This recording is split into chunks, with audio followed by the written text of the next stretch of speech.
Hi Binny, ఏం చేస్తున్నావు? Hi Nutan, poster create చేస్తున్నాం.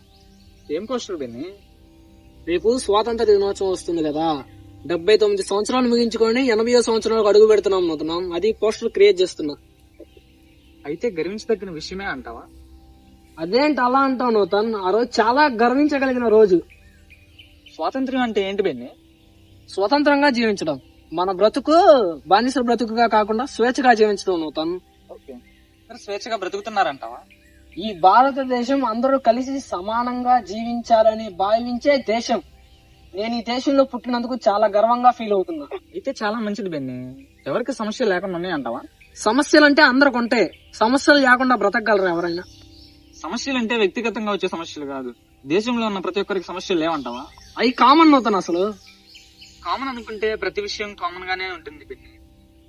దేశంలో నిజంగా స్వాతంత్ర్యం ఉంది అనుకుంటే జత్రమంతర్లో అంత విషయం జరిగేది కాదు. ఆ విషయం అందరికీ తెలుసు. కొంతమంది నెగిటివ్ గా చెప్పారు, కొంతమంది పాజిటివ్ గా చెప్పారు, కొంతమంది ద్రోహులు అన్నారు. నేను ఒకటే అడుగుతున్నా, నిజంగా ఫ్రీడమ్ వచ్చిందన్నారు, నిజంగానే ఫ్రీడమ్ వచ్చింటే ఇన్ని సమస్యలు వచ్చేయే కాదు కదా.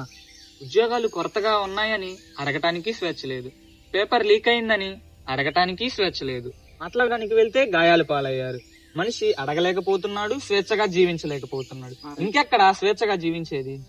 ఇలా చెప్పుకుంటూ పోతే ఎన్నో ఉంటాయి. ఆడపిల్లలకు భద్రత లేదు, మతాల మధ్య ఎన్నో చిచ్చులు, ఉద్యోగాలు లేక యువతలు పడుతున్న కష్టాలు ఎన్నో. నూతన్, అన్ని పనులు ప్రభుత్వం సరిచేయాలంటే చేయలేదు.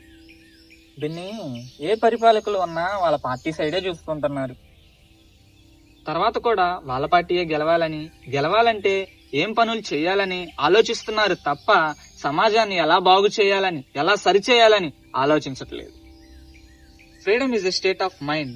అంటే స్వేచ్ఛ అనేది మనుషుల ఆలోచనల మీద ఆధారపడి ఉంటుంది. ఎంతో ప్రశాంతంగా, భయాలు లేకుండా, ఇతరుల మాటలకు బాధపడకుండా ఉంటే అంత స్వేచ్ఛగా ఉన్నట్టు.